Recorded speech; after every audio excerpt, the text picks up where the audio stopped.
الحمد لله نحمده ونستعينه ونستغفره ونؤمن به ونتوكل عليه ونعوذ بالله من شرور أنفسنا ومن سيئات أعمالنا من يهده الله فلا مضل له ومن يضلله فلا هادي له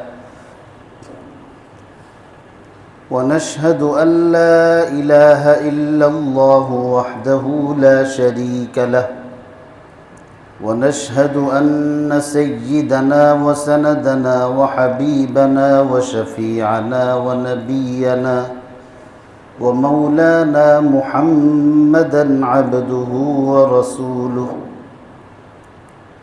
صلى الله تعالى عليه وعلى آله وأصحابه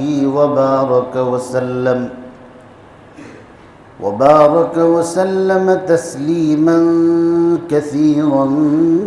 كثيرا أرسله الله تعالى إلى كافة للناس بالحق بشيرا ونذيرا وداعيا إلى الله بإذنه وسراجا منيرا أما بعد فأعوذ بالله من الشيطان الرجيم بسم الله الرحمن الرحيم ولله على الناس حج البيت من استطاع إليه سبيلا ومن كفر فإن الله غني عن العالمين وقال تعالى وأتموا الحج والعمرة لله فإن أحصرتم فما استيسر من الهدي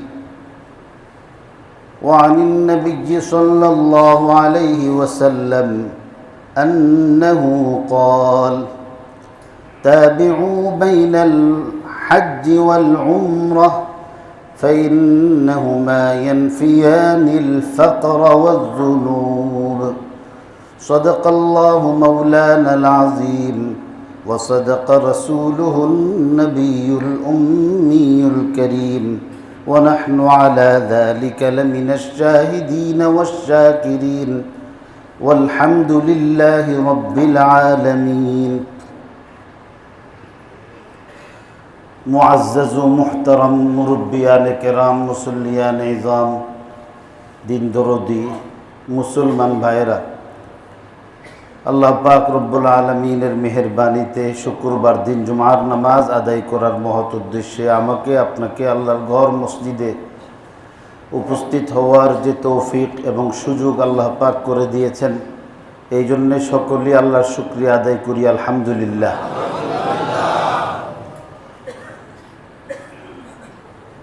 আজকে 17 তারিখ চলতেছে ইংরেজি মাসে,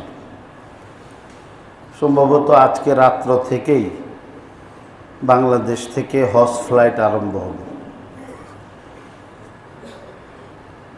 গণিতের হিসাবে যদিও 18 তারিখ, কিন্তু 17 তারিখ দিবাগত রাত্র থেকেই শুরু হবে। বাংলাদেশ থেকে যদিও আজকের রাতে অথবা আগামী দিন থেকে ধারাবাহিক নিয়মিতভাবে ফ্লাইট হজ যাত্রার জন্য শুরু করবে, কিন্তু পৃথিবীর বিভিন্ন দেশ থেকে ইতিমধ্যেই হাজী সাহেবদের ঢল কাবা শরীফের দিকে পঙ্গপালের মতো ছুটতেছে। লক্ষ লক্ষ মানুষ, আল্লাহ প্রেমিক, আল্লাহর আশেক, হজ আদায় করার জন্যে মক্কা শরীফ মদিনা শরীফের দিকে পাগলের মতো ছুটতেছে। সারা পৃথিবী থেকে আজকে যেভাবে মানুষ রওনা দিছেন, মানুষ যেভাবে যাইতেছে, এই যাত্রার আহ্বানটা শুরু হয়েছিল আজ থেকে প্রায় ৬,০০০ বছর আগে। আল্লাহ পাক রব্বুল আলামিন পৃথিবীতে যখন হযরত আদম আলাইহিস সালাতু ওয়াস সালামকে পাঠিয়েছিলেন, দুনিয়াতে আগমন করার পরে আল্লাহ তাআলা হযরত আদম আলাইহিস সালাতু ওয়াস সালামের মাধ্যমে সর্বপ্রথম কাবা শরীফ নির্মাণ করেছিলেন। হযরত আদম আলাইহিস সালাতু ওয়াস সালাম মক্কা শরীফ, মদিনা শরীফের পবিত্র স্থানে আসমান থেকে অবতরণ করেননি। সৌভাগ্যক্রমে আল্লাহর কুদরতি ফায়সালায় হযরত আদম আলাইহিস সালাতু ওয়াস সালাম সেই প্রাচীন ঐতিহাসিক হিন্দ তথা বৃহত্তর ভারতবর্ষে তিনি অবতরণ করেছেন। হযরত আদম আলাইহিস সালাতু ওয়াস সালাম তৎকালীন সিংহল, বর্তমানে শ্রীলঙ্কার যে আদম পাহাড়ের মধ্যে অবতরণ করেছিলেন, তার সেই পবিত্র পদচিহ্ন আজও সেই পাহাড়ের গায়ে খোদাই করা আছে। সেই ক্ষেত্রে সারা পৃথিবীর সমস্ত ইমানদার মুসলমান ভারতবর্ষের কাছে ঋণী। যদিও ইসলাম ধর্ম মুহাম্মদুর রাসূলুল্লাহ সাল্লাল্লাহু আলাইহি ওয়াসাল্লামের উপর নাজিল করার পরে, কোরআন নাজিল হওয়ার পরে এই কোরআন আরব দেশ থেকে ভারতবর্ষে আসছে, কিন্তু পৃথিবীর আদি মানব, আদি মুমিন, আদি নবী, আল্লাহর পক্ষ থেকে প্রেরিত সর্বপ্রথম শরীয়ত আরব দেশের লোকেরা আমাদের কাছ থেকে পাইছে, আমরা তাদের কাছ থেকে পাইনি। আমাদের আলহাজ আব্দুল সত্তার ভাই তো জায়গা মতো পয়েন্ট মোতাবেক আলহামদুলিল্লাহ বলছে, আমরা কিন্তু চুপ রয়েছি। আল্লাহ তাআলা যে ইমানের লাইনে আল্লাহর খাস বন্দাদের সঙ্গ গ্রহণ করার লাইনে সারা পৃথিবীর মধ্যে আমাদেরকে সিনিয়র বানিয়েছেন, এই জন্য আল্লাহর শুকরিয়া আদায় করা দরকার না? সকলেই মহাব্বতের সঙ্গে বলি আলহামদুলিল্লাহ। আদম আলাইহিস সালাতু ওয়াস সালাম এই ভারতবর্ষ থেকে আরব দেশে গেছেন। ওনার 3 পুত্র, হাম, সাম, ইয়াফিস। হাম, সাম, ইয়াফিসের মাধ্যমে সারা পৃথিবী আল্লাহ আবাদ করেছেন। হযরত আদম আলাইহিস সালাতু ওয়াস সালাম ভারতবর্ষ থেকে আরব দেশে গেছেন, সেখানের মধ্যে আল্লাহর হুকুমে আল্লাহর ঘর কাবা শরীফ নির্মাণ করছেন। এই কাবা শরীফ নির্মাণের পূর্বে তার একটা পেরেশানির লম্বা একটা সময় পার করছেন। এমন পেরেশানি যে হযরত আদম আলাইহিস সালাতু ওয়াস সালাম, তার স্ত্রী কোথায়, হাওয়া এত পেরেশান ছিলেন যে তার স্বামী কোথায়, স্বামী স্ত্রীর কারোর সঙ্গে কারোর কোনো যোগাযোগ ছিল না। এত লম্বা লম্বা সেজদার মধ্যে হযরত আদম আলাইহিস সালাতু ওয়াস সালাম পার করছেন, যে কোনো কোনো সেজদার মধ্যে যাওয়ার পরে হযরত আদম আলাইহিস সালাতু ওয়াস সালামের চারিপাশে ঘাস উঠে ঘাসের নিচে তিনি ঢাকা পড়ছেন, তার কান্না বন্ধ হয়েছে। এইভাবে বর্ণনা মতে 350 বৎসর কান্নাকাটি করার পরে আল্লাহ পাক রব্বুল আলামিন তার দিলের মধ্যে একটা দোয়া শিখাইয়া দিয়েছেন। আল্লাহই দোয়া শিখাইয়া দিয়েছেন যে আল্লাহ, যেদিন তুমি আমাকে সৃষ্টি করেছিলে সেদিন তোমার আরশের মধ্যে আমি একটা পবিত্র নাম দেখেছিলাম, কালিমার পাশে, লা ইলাহা ইল্লাল্লাহর পাশে আমি দেখেছিলাম মুহাম্মদুর রাসূলুল্লাহ। আর একটা অংশ আমি সেখানের মধ্যে দেখেছিলাম, আল্লাহ তুমি তোমার সেই পছন্দের মাহবুবের নামের ওসিলায় আমাকে তুমি মাফ করে দাও।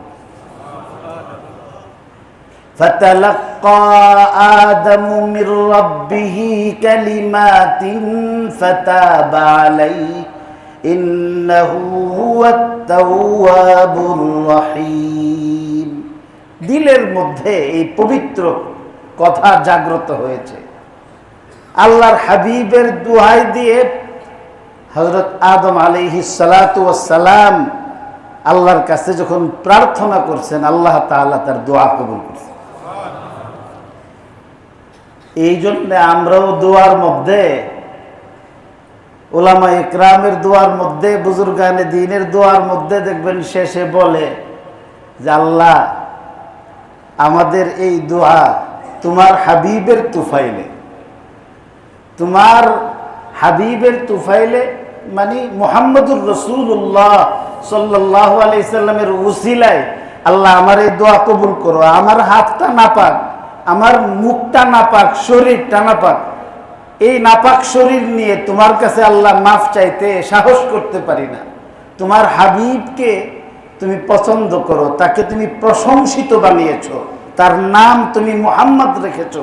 আল্লাহ তোমার সেই পছন্দের প্যার হাবিবের উসিলায় আমার ফরিয়াদ কবুল করো। এই জন্যই দোয়ার আগে পরে দরুদ শরীফ পড়া হয়। কারণ হাদিসে পাকে রাসূল করিম সাল্লাল্লাহু আলাইহি সাল্লাম থেকে বর্ণিত আছে, দোয়া করার পরে যদি দোয়ার সঙ্গে দরুদ যদি না থাকে, দরুদবিহীন দোয়াকারী আর আসমানের মাঝখানে ঝুলন্ত থাকে, আল্লাহ পাক কবুল করেন না। এই জন্যে হযরত আদম আলাইহিস সালাম দোয়া করছেন, এই দোয়া কবুল হইছে। তারপরে আল্লাহর ঘর নির্মাণ করিয়েছেন এবং আল্লাহর ঘর নির্মাণ আল্লাহ তাআলা করাইয়া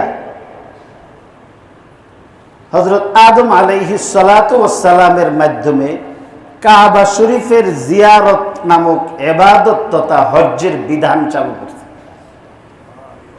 হযরত আদম আলাইহিস সালাতু ওয়াস সালাম সেদিন কাবা শরীফের চৌকাঠের মধ্যে দাঁড়িয়ে দোয়া করছেন। সেখান থেকে তার বন্দা আল্লাহ তাআলা আল্লাহর বন্দাদেরকে, আদম আলাইহিস সালাম তার আওলাদদেরকে আল্লাহর ঘর জিয়ারত করার ঘোষণা দিয়েছেন। সুদীর্ঘকাল সেইভাবেই আল্লাহর ঘর আবাদ ছিল। আবার এক সময় এটা অনাবাদ হয়ে যখন আল্লাহর ঘরের সেই নির্ধারিত স্থানও বিলুপ্ত হয়ে গেছে, তো আল্লাহ তাআলা হযরতে ইব্রাহিম আলাইহিস সালাতু ওয়াস সালামের মাধ্যমে আবার এটা আবাদ করাইছে। এই আবাদ করবার জন্যে প্রথমে ইরাক থেকে হযরতে ইব্রাহিম আলাইহিস সালাতু ওয়াস সালামকে সিরিয়া সফর করাইছে। এই সফরের মধ্যে অনেক কষ্ট করাইছেন। তার বিবি সারার উপর পরীক্ষা আসছে, তার নিজের উপর পরীক্ষা আসছে, পদে পদে পরীক্ষা দিয়েছেন। সারা জীবন নিঃসন্তান হওয়ার যন্ত্রণা, কষ্ট, সারা জীবন, শতবর্ষ, 100 বছরের উপরে, কোনো কোনো বর্ণনা 120 বছর পর্যন্ত সন্তানের মুখ দেখেন নাই। এইভাবে সন্তান না হওয়ার কষ্ট লালন করে যখন শেষ বয়সে আল্লাহ তাআলা হযরতে ইসমাঈল আলাইহিস সালাতু ওয়াস সালামের মতো মহামানবকে তার সন্তান বানাইয়া পাঠাইলেন, তখন এই সন্তানের মাধ্যমে আর তার কুরবানির মাধ্যমে আল্লাহর ঘর আবাদ করার প্রেক্ষাপট রচনা করছে। সন্তান হইছে, এই সন্তানকে দুধের সন্তান তার স্ত্রী সহ মক্কা শরীফের মধ্যে পাঠাইছে এবং সেখানের মধ্যে জনমানবহীন শূন্য মরুভূমির মধ্যে আল্লাহর নির্দেশ ক্রমে তাদেরকে নির্জন বাস করাইছে, এতেকাফ করাইছে, বনবাস না, এতেকাফ করাইছে। এবং এই এতেকাফের মাধ্যমে যখন পরিবেশ সৃষ্টি হয়েছে, তখন বাপ বেটা নিজের খেয়ে নিজের পরে আল্লাহর ঘর নির্মাণ করে সমগ্র বিশ্ববাসীর জন্যে আল্লাহর ঘর উপহার দিয়েছে। এই জন্যেই এখন পর্যন্ত এই ধারা আছে যে লোকেরা আল্লাহর ঘর কমিটির মুরব্বীরা তো হযরত ইব্রাহিম আলাইহিস সালামের ক্লাবের সদস্য। হযরত ইব্রাহিম আলাইহিস সালাম বাপ পুত্রে নিয়ে আল্লাহর ঘর নির্মাণ করছে, বেতন নিছে না, বেতন নাই, তনখা নাই, খাবার নাই, কিছুই নাই। কি আছে? আল্লাহর ভালোবাসা আছে, বুক ভরা আল্লাহর প্রেম, আল্লাহর ভালোবাসা নিয়ে আল্লাহর ঘর নির্মাণ করছে। প্রাপ্তি কি? যে আল্লাহ আমি যে তোমার ঘরে একটা ইট লাগাইতে পারছি, এটাই আমার প্রাপ্তি। আল্লাহ আমার বড় প্রাপ্তি কি? যে আমারে যে তুমি তোমার ঘরের খেদমতে লাগাইছো। এই জন্যে কোনো কিছু আবদার না করে, ওয়ামা আসআলুকুম আলাইহি মিন আজরিন ইন আজরিয়া ইল্লা আলা রাব্বিল আলামিন। হে বিশ্ববাসী, তোমাদের কারোর কাছে আমি কোনো পারিশ্রমিক প্রার্থনা করি না। আমার যদি পারিশ্রমিক দরকার হয় তো সেই পারিশ্রমিক দিবেন বিশ্ব প্রতিপালক আল্লাহ তাআলা। এই জন্যে আজ পর্যন্ত আল্লাহর ঘর এরাই বানাইতে পারে যারা নিঃস্বার্থপর, স্বার্থহীন ভাবে সব কিছু যারা আল্লাহরে খুশি করার জন্য উজাড় করছে, এদেরকে দিয়ে আল্লাহ মসজিদ বানায়। আর স্বার্থ নিয়ে যখন আসে, আমার আব্বা বলতেন যে মসজিদের হাত আছে, পাও আছে, চোখ আছে, কান আছে, সময় মতো জড়ায় দেয়। এই জন্যে যারা ইখলাসের সঙ্গে আল্লাহর ঘর নির্মাণ করবে, আল্লাহর ঘর ইখলাসের সঙ্গেই নির্মাণ করার লাগে, যেই লোকেরা এই শর্ত পূরণ করবে, আল্লাহ তাআলা তাদেরকে হযরত ইব্রাহিম, হযরত ইসমাইলের সঙ্গে হাসর করাইবেন। আল্লাহ তাআলা তাদেরকে হযরত আদম আলাইহিস সালাতু ওয়াস সালামের সঙ্গে হাসর করাইবেন। আল্লাহ তাআলা আম্বিয়া আলাইহিমুস সালাতু ওয়াস সালামদের সঙ্গে তাদের হাসর করাইবেন, কারণ তারা আল্লাহর ঘর নির্মাণ করছে, পারিশ্রমিক পাইছে না, নিজের যা আছে সবটুকুন দিয়ে দিছে। সবটুকুন দিছে কেন? যে আল্লাহ তুমি আমার জন্য রাজি হয়ে যাও, তুমি আমার জন্য খুশি হয়ে যাও। হযরত আদম আলাইহিস সালাতু ওয়াস সালাম এভাবে করছেন, হযরত ইব্রাহিম আলাইহিস সালাতু ওয়াস সালাম এভাবে আল্লাহর ঘর নির্মাণ করছেন। তো আল্লাহর ঘর যখন ইখলাসের সঙ্গে আল্লাহর ঘর বাইতুল্লাহ শরীফ, কাবা শরীফ যখন প্রতিষ্ঠিত হয়েছে, তো একটা আল্লাহর ঘর ইখলাসের সঙ্গে প্রতিষ্ঠিত হইলে তার সঙ্গে আল্লাহ লক্ষ লক্ষ কোটি কোটি আল্লাহর ঘর এটার বাচ্চা হিসেবে কবুল করেন। এই জন্য হাদিস শরীফের মধ্যে আছে, হাসরের দিন, যেদিন ইসরাফিল আলাইহিস সালাতু ওয়াস সালাম পৃথিবী ভাঙ্গার জন্যে সিংহায় ফুৎকার দিবে, সারা পৃথিবী ধ্বংস হবে, কিন্তু আল্লাহর ঘরগুলি ধ্বংস হবে না। কাবা শরীফ মুরগি, মা মুরগির মতো সারা পৃথিবীর মসজিদগুলিকে নিয়ে সোজা জান্নাতের মধ্যে প্রবেশ করবে। আল্লাহর ঘর এটা। হযরত আদম আলাইহিস সালাতু ওয়াস সালাম বানাইছেন, ইব্রাহিম আলাইহিস সালাম বানাইছেন। আপনারা শুনছেন, কাবা শরীফ নির্মাণ করার পরে আল্লাহ তাআলা হযরত ইব্রাহিম আলাইহিস সালাতু ওয়াস সালামকে বলছেন যে হজ্জের আযান দাও। তিনি আযান দিয়েছেন। কোথায় আযান দিয়েছেন? আযান দিয়েছেন জাবালে আবু কুবাইসের মধ্যে উঠে, সাফা পাহাড়ের পার্শ্ববর্তী পাহাড়ের মধ্যে উঠে তিনি আযান দিয়েছেন। ওয়াযিন ফিন নাসি বিল হজ্জি ইয়াতুকা রিজালাও ওয়া আলা কুল্লি দামিরি ইয়াতিনা মিন কুল্লি ফাজ্জিন আমিক। হে ইব্রাহিম, আযান দাও। হযরত ইব্রাহিম বলছেন, মাই ইয়াসমাউ, আমার আযান কে শুনবে? আল্লাহ পাক রব্বুল আলামিন ইরশাদ করেছেন, আযান দাও, শুনাইবার মালিক কে? আল্লাহ, আমি শুনাইয়া দিব। হযরত ইব্রাহিম আলাইহিস সালাতু ওয়াস সালাম আযান দিয়েছেন, আর সেই আযানের ধ্বনি সারা পৃথিবীতে কিয়ামত পর্যন্ত আগত আল্লাহর বান্দাবান্দীদের কানের মধ্যে আল্লাহ তাআলা এই আওয়াজ শোনায়া দিয়েছেন। রূহের জগতে আল্লাহ পাক এটা শোনানোর ব্যবস্থা করেছেন। আর ওই দিন হযরত ইব্রাহিম আলাইহিস সালাতু ওয়াস সালামের দেওয়া এই আযান শুনে যারা লাব্বাইক বলছেন কিয়ামত পর্যন্ত আল্লাহ তাআলা তাদেরকে আল্লাহর ঘর জিয়ারতের তৌফিক দান করবেন। এখন এর মাধ্যমে উম্মতে মুসলিমার জন্য আল্লাহ তাআলা হজ্জের বিধান রেখেছেন। হজ্জের এই বিধান ইসলামের পঞ্চ স্তম্ভের অন্যতম একটি, 5টা জরুরি স্তম্ভের একটা। আসলুম মিন উসুলিল খামসা রুকনুম মিন আরকানিল খামসা। অন্যতম 5টি স্তম্ভের অন্যতম এমন স্তম্ভ, যদি কোনো ব্যক্তি এটাকে অস্বীকার করে, অস্বীকৃতি জানায়, তাহলে সে বেঈমান হবে। এটাকে স্বীকার করে পালন না করলে সে ফাসেক হবে, গুনাহগার হবে। আল্লাহ তাআলা হযরত ইব্রাহিমকে দিয়ে ওই দিন যে আযান দেওয়াইছিলেন, হযরত ইব্রাহিমের ওই আহ্বানের পরিপ্রেক্ষিতেই এখন যারা পৃথিবীর বিভিন্ন আনাচে কানাচে থেকে মক্কা শরীফ যাইতেছে, ওই ডাকের সাড়া দিয়েই যাইতেছে, লাব্বাইক বলতেছে, আমি হাজির। স্কুলের মধ্যে নাম ডাকে, মাদ্রাসার মধ্যে নাম ডাকলে লাব্বাইক বলে।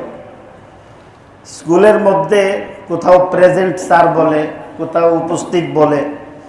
তো যে প্রেজেন্ট স্যার বা উপস্থিত যে বলে, এর আগে তো একজন ছাত্র উপস্থিত বলতেছে, কিন্তু এর আগে তো একজন মাস্টার আছে যিনি নাম ডাকছেন। তো হাজী সাহেব যে লাব্বাইক লাব্বাইক বলতেছে যে আমি উপস্থিত, আমি উপস্থিত, তার নাম কে ডাকলো? তার এই নামটা আল্লাহ তাআলা আমাদের সকলের আদি পিতা, ধর্মীয় শিক্ষক হযরত ইব্রাহিম আলাইহিস সালাতু ওয়াস সালামকে দিয়ে নাম ডাকাইছেন যে আব্দুস সাত্তার, ইনায়াতুল্লাহ, আকরাম, এভাবে নাম বলছে। আর এখান থেকে পৃথিবীর একজন আফ্রিকা থেকে, একজন আমেরিকা থেকে, একজন বাংলাদেশ থেকে, পৃথিবীর আনাচে কানাচে থেকে আল্লাহর পাগলরা বলতেছে লাব্বাইক লাব্বাইক, যে আল্লাহ তুমি আমার নাম নিছো, আমি হাজির হয়ে গেছি।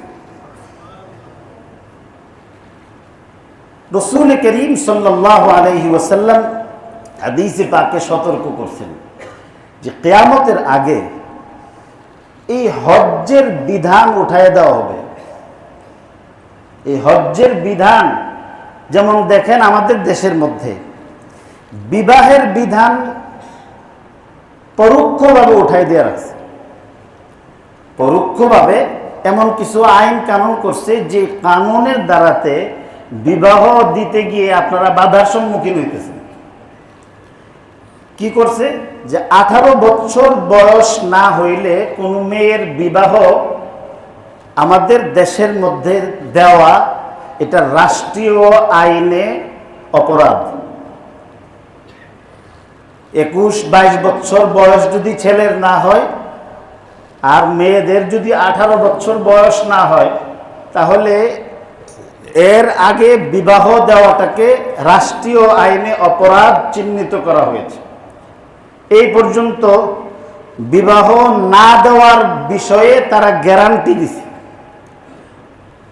এতদিন পর্যন্ত এই ছেলে মেয়েরা গুনাহ করবে না, এটার কোনো গ্যারান্টি তাদের কাছে নেই। তো বিবাহের ক্ষেত্রে বাধা সৃষ্টি করেছে, বাধা সৃষ্টি করে জিনার পথ খুলে দিয়েছে। জিনার পথ খুলে দিয়েছে। আর আল্লাহ তাআলা জিনার পথ বন্ধ করে বিবাহের দ্বারা হালাল পথ খুলে দিয়েছেন। এই হালালের মধ্যে বাধা দিছে, সরাসরি বলে নাই যে বিবাহ করো না, কানুন দিছে। আবার একটা ভুল তথ্য দিছে। কি বলছে যে 18 বছরের নিচে যদি বিবাহ দেওয়া হয় এটা বাল্য বিবাহ। এই কথাটাই ভুল। বালক বালিকা কাদেরকে বলা হয়? যারা ছোট্ট বাচ্চা। তো যেই মেয়ের মাসিক হয়ে গেছে, যেই ছেলের স্বপ্ন দোষ হয়েছে, মাসিক হওয়ার দ্বারাতে আর স্বপ্ন দোষ হওয়ার বয়স যখন হয়ে যায়, তো শরীয়তের দৃষ্টিতে সে কিশোর না, সে যুবক। 18 বছরের বা 17 বছর বয়সের একটা মেয়ে, 18 বছর বয়সের একটা ছেলে, এরা কিশোর কিশোরীও না, বাল্য শৈশব শিশু। দুধ পান করে এদেরকে শিশু বলে।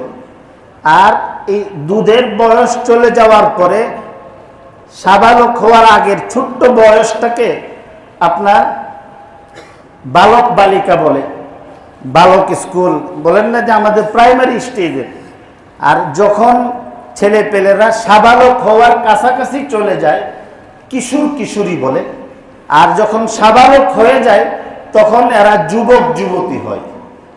তো যুবক যুবতীর বিবাহটাকে বাল্য বিবাহের নাম দিছে। এটা তো কথাটাই মিথ্যা, কথাটাই মিথ্যা। বাল্য বিবাহের মানে হলো 5, 6, 7 বছর বয়সের একটা মেয়ে, আরো নিচে। তো 6 বছর বয়সের একটা মেয়ের সঙ্গে আপনি যদি 25 বছর একটা যুবকের বিবাহ দেখান, আর তার সঙ্গে যদি আপনার সংসার কর্ম আরম্ভ করার আপনি প্রক্রিয়াটাকে কল্পনা করেন, তো কি বিভৎস একটা সুরত। সব সময় এই শয়তানের বাচ্চারা বলে একটা করে আরেকটা। ভুল তথ্য, এদের কথাই ভুল। যে 18 বছর বয়সের একটা মেয়ের বিবাহ, এটা কখনো বাল্য বিবাহ হয় না, এটা যুবক যুবতীর বিবাহ। এটা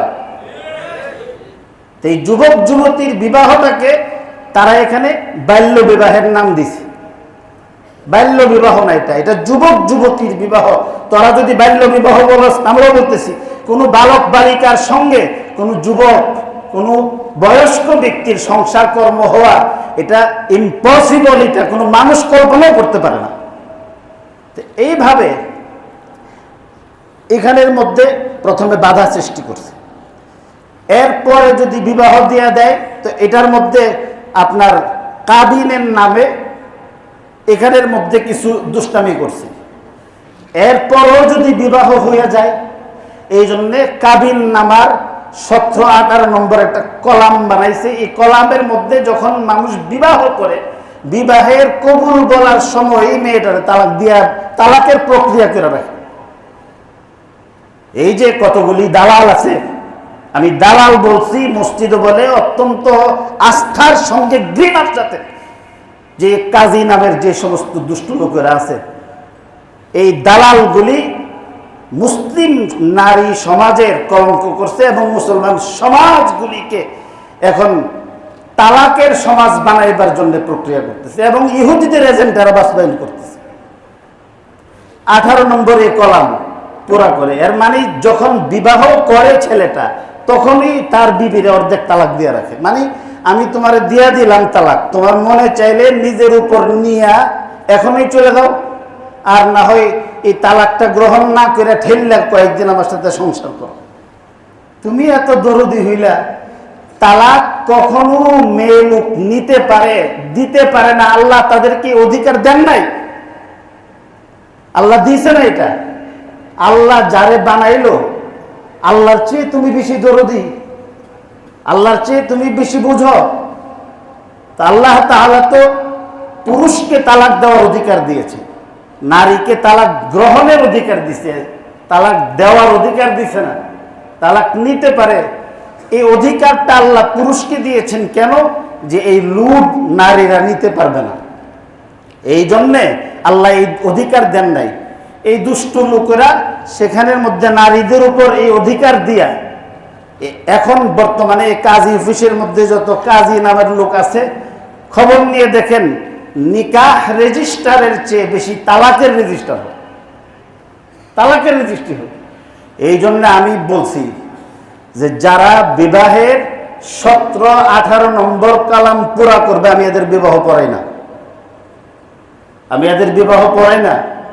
এবং গত কিছুদিন আগেও আমি বৈশা এখানে বললাম যে আগে না লেখেন, যেটার মধ্যে না লিখবেন। কারণ আমি বিবাহ, আমি জোড়া দিতে আসছি, ভাঙতে আসি নাই। আমি জোড়া দিতে আসছি, ভাঙতে আসি নাই। এই জন্যে আপনাদেরকে ভালো করে বলতেছি যে এই বিবাহের করা যাদের উপর জরুরি, মাসআলা জানাও জরুরি।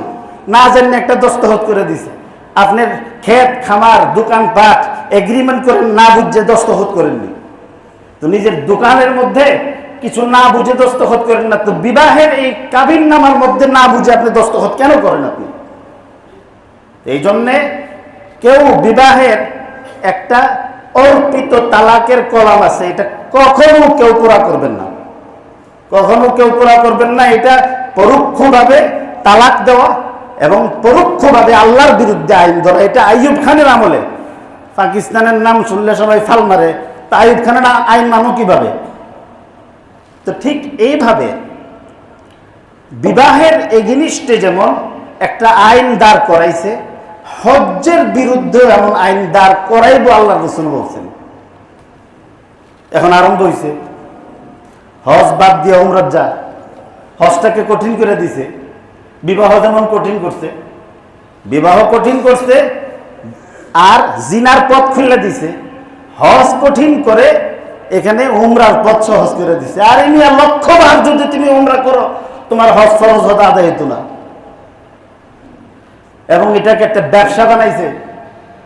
হজ কখনো এটা ব্যবসার জিনিস হইতে পারে না। মসজিদের খেদমত ব্যবসার হইতে পারেনি। হযরত ইব্রাহিম আলাইহিস সালাম করছেন, ব্যবসা করছেন, বেতন নিছিলেন, এগুলি প্রফেশন হইতে পারে না, এগুলি খেদমত। সন্তান মা বাপের খেদমত করব, বেতন নিয়ে না। আল্লাহর খাস বান্দা, আল্লাহর ঘরের কি করব? খেদমত করব, বেতন নিয়ে না। আল্লাহর দয়াময়, আল্লাহর মেহমান হাজী সাহেবদের খেদমত করব, আল্লাহর খুশির জন্য, বেতন নিয়ে আনা, পারিশ্রমিক নিয়ে আনা। যেখানে পরিশ্রম চলে আসবে সেখানের মধ্যে খারাপই আসবে। আমার নাম মনে হয় গত কয়েকদিন আগে কোনো হজের মধ্যে দিছে, আমি হজের সাথে জড়িত না। আমি নিজে দেখছি কোনো পোস্টারের মধ্যে দিছে আমার নাম। আমি হজের ব্যবসার সাথে জড়িত না, আমার নাম ব্যবহার করতে আমি বলি নাই। আমি আপনাদেরকে সাক্ষী রেখে বলতেছি, আমি হজের ব্যবসা করি না, আমি হজের দালালও না। হ্যাঁ, আমি দোয়া করি যারা হাজী সাহেবদের খেদমত করব, আল্লাহ ওনাদেরকে দুনিয়া আখিরাতে বাড়ায় দেন। আমি এটার সাথে জড়িত না। তো হজটাকে নষ্ট করার জন্যে যত প্রক্রিয়া আরম্ভ হয়েছে, এগুলি এখন আরম্ভ হয়েছে। তা আমি যে কথাটা বলতে গিয়ে আপনাদের খেদমতে আমি বলতে পারি না, আগামী সপ্তাহে বলবো যে আমি কেন হজ করব, হজে যাবো কেন লেগে। একটা উত্তর হইল যে আখিরি জমানার মধ্যে হজটাকে বিলুপ্ত করার সারাশি ষড়যন্ত্র হইব। আমি আল্লাহর এই বিধানকে হেফাজত করার জন্য হজ্জে যাব। আল্লাহ আমাকে দিয়ে আল্লাহর বিধানকে হেফাজত করাইবেন, আপনাকে দিয়ে আল্লাহর এই বিধান হেফাজত করাইবেন। যারা আল্লাহর এই বিধানকে হেফাজত করবার জন্য হজ করবেন, রাসূল করিম সাল্লাল্লাহু আলাইহি সাল্লাম হযরত আব্দুল্লাহ ইবনে আব্বাসের মাধ্যমে সুসংবাদ দিয়েছেন। আল্লাহ বলেন যে আমি তোমার দুনিয়া আখিরাত হেফাজত করব। আল্লাহ আমাদের সবাইকে তৌফিক দান করুন।